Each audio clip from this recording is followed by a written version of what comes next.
Merci pour votre fidélité au programme de la 7TV. Mesdames et messieurs, il est 13h. Bonjour, bienvenue dans ce journal à la une de l'actualité.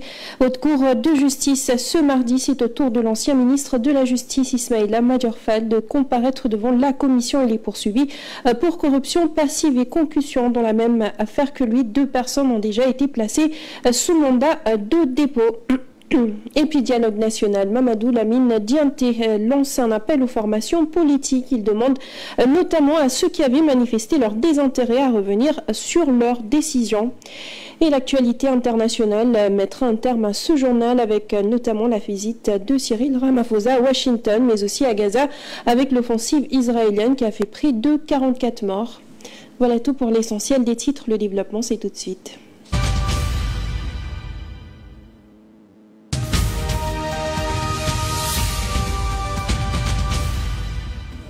L'ex-ministre de la Justice, Ismaïla Madior Fall, est donc attendu ce mardi devant la commission d'instruction de la Haute Cour de justice. En vue de son audition officielle, les enquêteurs de la Brigade des affaires générales évoquent l'existence d'un réseau structuré de détournement présumé qualifié de mafia foncière mis en place autour du chantier du futur palais de justice. Dans le cadre de cette même affaire, 2 hommes ont déjà été placés sous mandat de dépôt.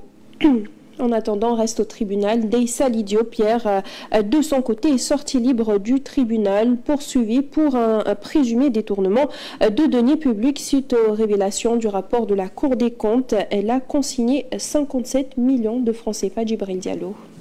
Il était 10h passées de 52 minutes ce matin quand Deissa Lidio, tout de blanc vêtu et lunettes de soleil sur le nez, faisait son apparition au tribunal. Elle a été accueillie par quelques militants.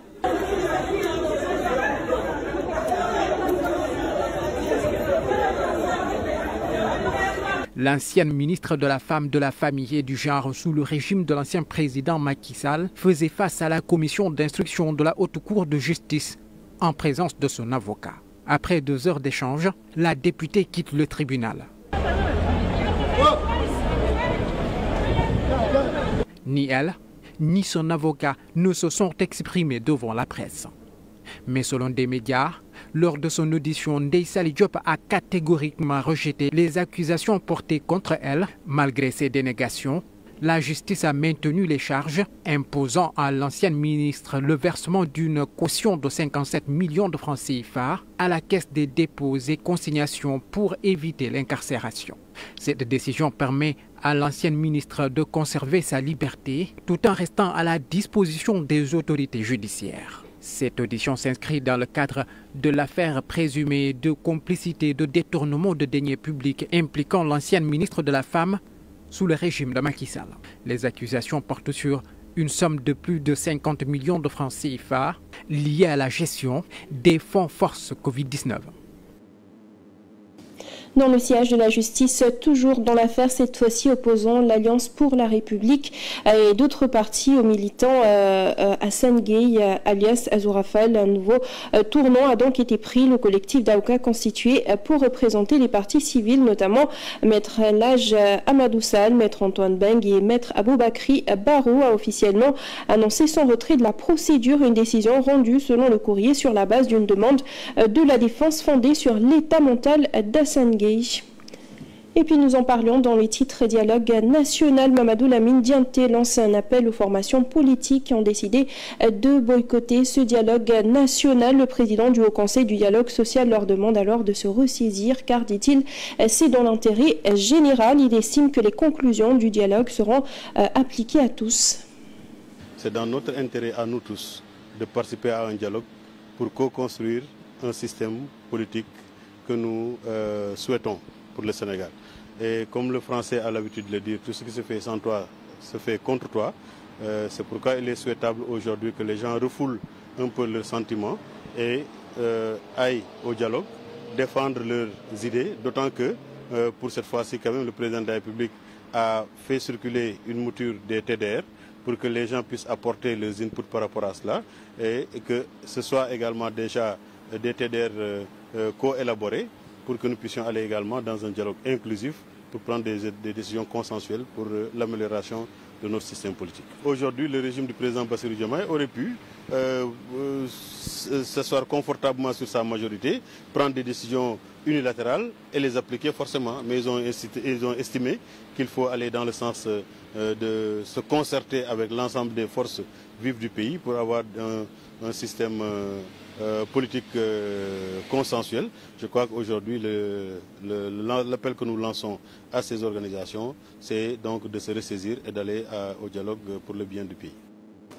En attendant une autre réponse favorable à l'appel au dialogue du chef de l'État, celle de Rose Wardini qui annonce la participation de son mouvement Sénégal Nouveau. Cette position souligne selon elle l'importance d'unir les forces politiques pour faire face aux défis actuels du pays. Et puis Amadouba et son parti aussi seront néanmoins, bien qu'il salue l'initiative, il appelle à un élargissement du cadre de discussion aux enjeux économiques et sociaux majeurs, affirmant ainsi son rôle d'opposition constructive et critique. C'est une voix entendue dans le paysage politique national, celle de la nouvelle responsabilité, le parti de l'ancien Premier ministre Amadouba, arrivé deuxième à la dernière élection présidentielle. Par un communiqué, la formation politique annonce sa participation au dialogue national initié par le président de la République Bassirou Diomaye Faye.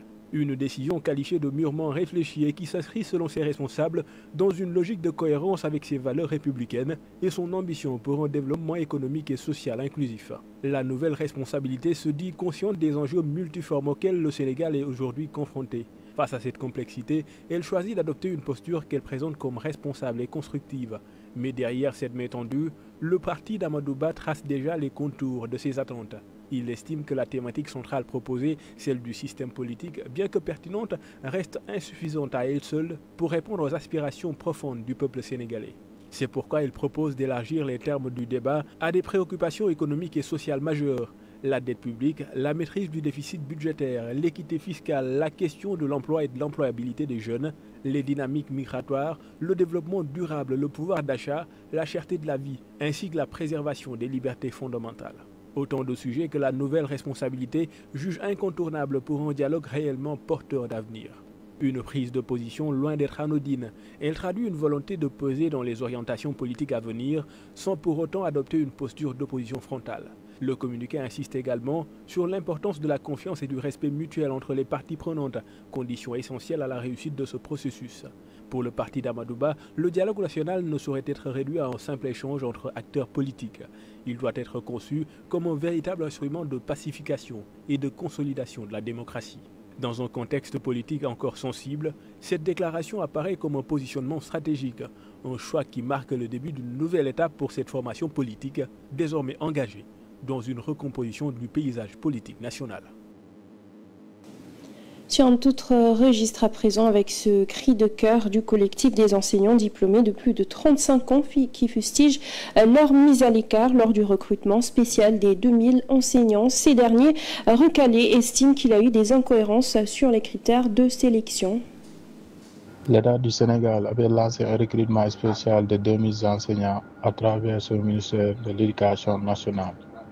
D'après les résultats de sélection, nous avons constaté que beaucoup de diplômes professionnels moins de 35 ans ont été laissés en rade au détriment des diplômes académiques sans expérience. C'est pourquoi le collectif des enseignants moins de 35 ans dénonce avec fermeté le fait de privilégier les diplômes académiques sans expérience au détriment des diplômes professionnels avec l'expérience.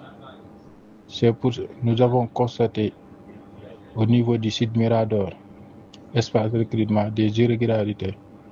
D'après avoir saisi nos numéros de carte d'identité nationale, numéro de téléphone et date de naissance, nous avons constaté que nos données personnelles ont été attribuées à d'autres candidats.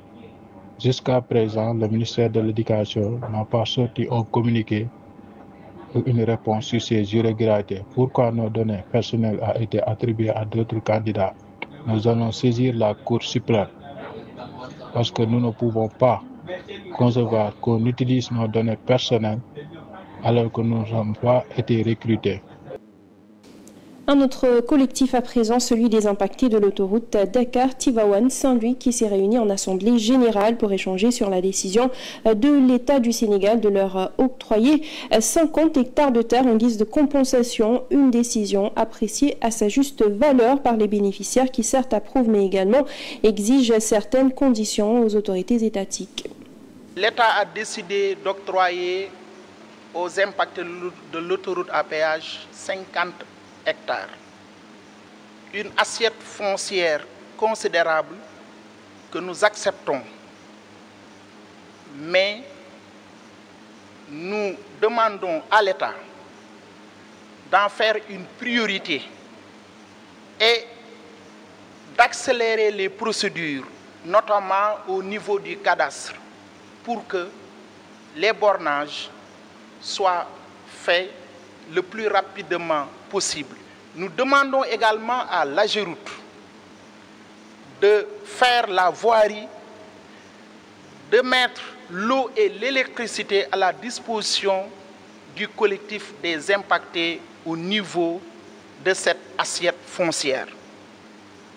Nous voulons également que l'État fasse de cette délibération un bail pour sécuriser l'assiette foncière. Dans le monde du sport à présent, le rappel à Dieu de Fadiouf Ndiaye, capitaine de l'Union sportive de Ouakam, relance la lancinante question de la prise en charge médicale des joueurs dans le championnat. À ce jour, ils sont nombreux ces spécialistes qui s'interrogent sur la responsabilité non seulement des joueurs, des clubs, mais aussi et surtout des autorités en charge du foot sénégalais. Nous connaissons les dispositions sanitaires et sécuritaires, ce problème cardiaque qu'il a amené. C'est la loi du sport. Un appel réitéré aux autorités. La question de la prise en charge médicale et des premiers soins sur le terrain de football revient avec insistance depuis le décès de Fadiouf Ndiaye, capitaine de l'Union sportive de Ouakam. Un départ prématuré qui a surpris plus d'un et laissé une équipe meurtrie. Le capitaine Courage des Requins laisse également derrière lui des spécialistes qui s'interrogent sur les failles du système. Quand un joueur s'entraîne durant toute la semaine, il dépense de l'énergie, il dépense du glucide, il dépense des protéines. Alors, est-ce que durant ces entraînements, le gosse récupère après tout ce qu'il a dépensé? La régénération, la récupération, mais avant tout cela, il y a un préalable essentiel. Il faut respecter les visites médicales périodiques pour les joueurs. Il faut des consultations périodiques. Dès lors, une question taraude les esprits. Est-ce que les mesures nécessaires ont été prises et appliquées? Je crois que toutes les dispositions sont prises afin que tous les moyens nécessaires soient mis à contribution. Et sur le terrain, pour faire face au cas où, il faut le faire. Et ces moyens existent. La responsabilité semble partagée si l'on en croit le directeur technique national et l'ancien international Lamine Boub. Donc il y a aussi ce paramètre des clubs. Est-ce que les clubs, après le match, ils cherchent à revoir le gosse? Massage, est-ce que tu comprends? Régénération, il y a des blessures, non, le gosse il finit. Dans les clubs, il faut des consultations médicales. Et là, ça doit être érigé comme une exigence. Des efforts restent à fournir au niveau des clubs. Mais pour Cheikh Tidiane Sy, c'est à la Ligue de faire preuve de plus de professionnalisme et d'exigence. Nous avons juste une Ligue Pro, mais qui n'existe que de nom. Les clubs et les joueurs ne sont pas dans des conditions les meilleures. Déjà, le salaire de Fadiouf, mais c'était pour sa famille. Est-ce qu'il a reçu les premiers soins? Si tel était le cas, Fadiouf serait parmi nous.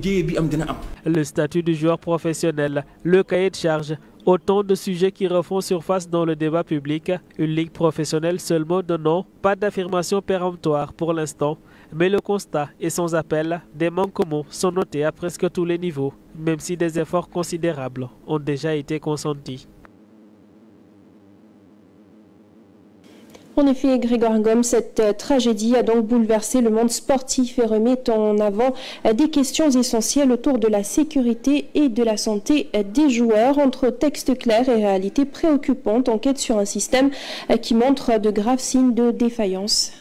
Le Sénégal dispose d'un arsenal juridique clair pour encadrer la santé des sportifs. Le Code du sport sénégalais, en son article 140, stipule que Tout sportif licencié doit faire l'objet d'un examen médical annuel obligatoire, condition préalable à la délivrance d'une licence fédérale. De plus, le même code impose aux organisateurs de compétition de prévoir des moyens de secours immédiats pour la prise en charge des accidents ou malaises survenant sur le terrain. Ces dispositions sont renforcées par les règlements de la Fédération sénégalaise de football et de la Ligue sénégalaise de football professionnel. Selon l'article 73 du règlement général de la FSF, chaque club est tenu de disposer lors des compétitions officielles d'un encadrement médical composé au minimum d'un personnel de santé agréé et d'un dispositif d'évacuation en cas d'urgence. La LSFP ajoute dans ses directives aux clubs professionnels l'absence de couverture médicale ou d'ambulance lors d'une rencontre officielle peut entraîner la suspension du match et des sanctions sportives et financières. Pourtant, le samedi dernier, ces obligations n'ont pas suffi à sauver Fadiouf Ndiaye, jeune joueur de l'US Ouakam. En plein match contre Oslo FC, il s'effondre sur le terrain. Selon les témoins, il aurait fallu plusieurs minutes avant qu'un quelconque secours ne soit apporté. Fadiouf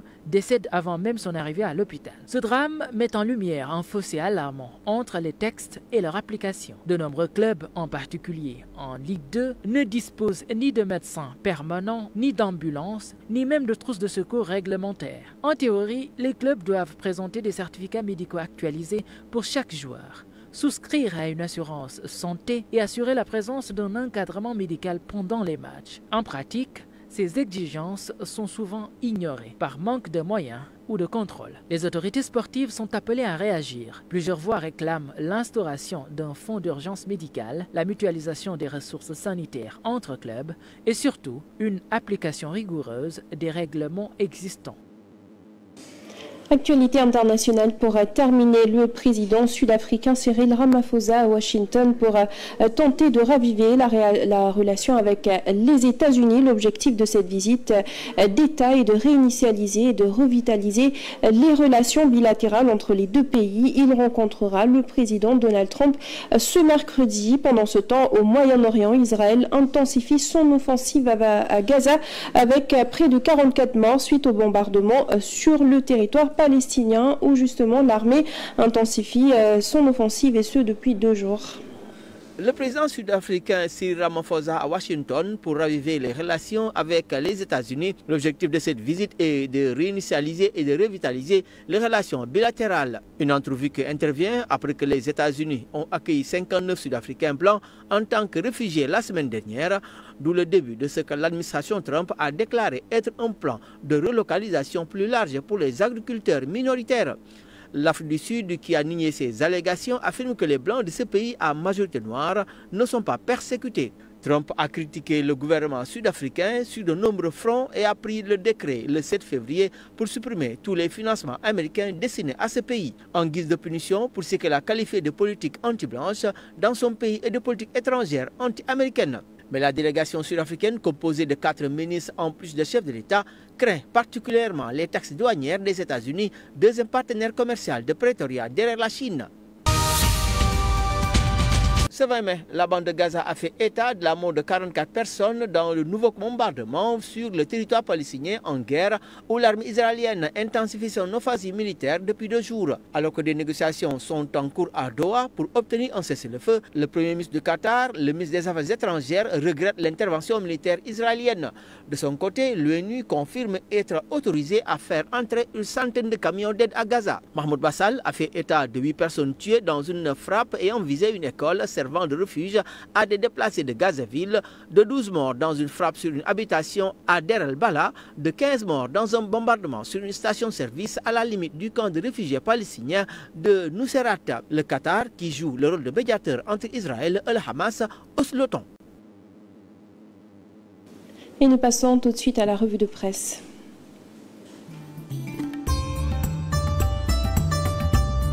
Bonjour, les quotidiens se font l'écho des éditions d'anciens ministres renvoyés devant la haute cour de justice. Ce sont le quotidien Ndaï Saly Diop cautionne contre Liberté. Elle a consigné la somme de 57 millions. La même option est offerte aux ministres et aux DAGE, aux fournisseurs. Ce quotidien annonce que l'ancienne ministre de la Femme, de la Famille, du Genre et de la Protection des Enfants, Salimata Diop, a été inculpée et placée sous contrôle judiciaire hier par la commission d'instruction de la haute cour de justice dans le cadre de la procédure judiciaire relative à la gestion des fonds force Covid-19. Entendu en présence de ses avocats, Salimata Salimata Diop, communément appelé Ndaye Sali Diop, était poursuivi pour des dépenses injustifiées portant sur un montant de près de 52 millions de francs CFA environ, a échangé sa liberté par un cautionnement de 57 millions de francs CFA. L'AS indique que Ndaye Sali Diop cautionne et échappe à la prison. L'ex-ministre de la Femme, poursuivi dans l'affaire dite des forces Covid-19, a été placé sous contrôle judiciaire après son audition devant la commission d'instruction de la Haute Cour de justice. Les écoles notent que la machine judiciaire a 100 à l'heure. Le journal signale que ça sent mauvais pour l'ancien ministre garde des Sceaux Ismaïla Madior Fall. Ce dernier est convoqué aujourd'hui par la commission d'instruction de la Haute Cour de justice et en part de la prison. En effet, ceux qui l'ont balancé ont tous été placés sous mandat de dépôt. Le journal rappelle que tout est parti d'une balance du promoteur immobilier Cheikh Gueye. Ce dernier avait affirmé que Ismaïla Madior Fall lui avait réclamé la somme de 250 millions de francs CFA pour gagner le marché de construction, 200 de surveillance de bracelets électroniques et le centre d'accueil pour enfants à Liberté 6.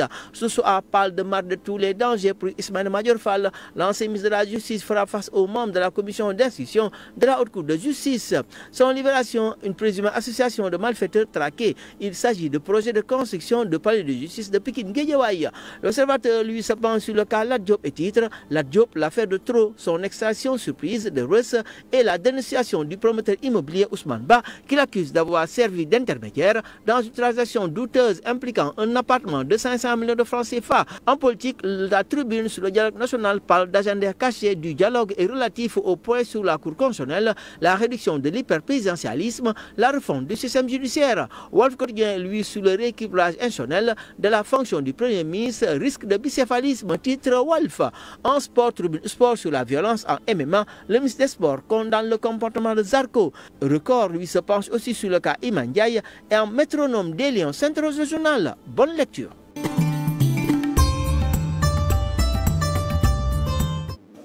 C'est la fin de ce journal. Merci à vous de l'avoir suivi. À 14h, comme toujours, vous avez le Wolof. Merci, bonne suite de programme sur la 7 TV.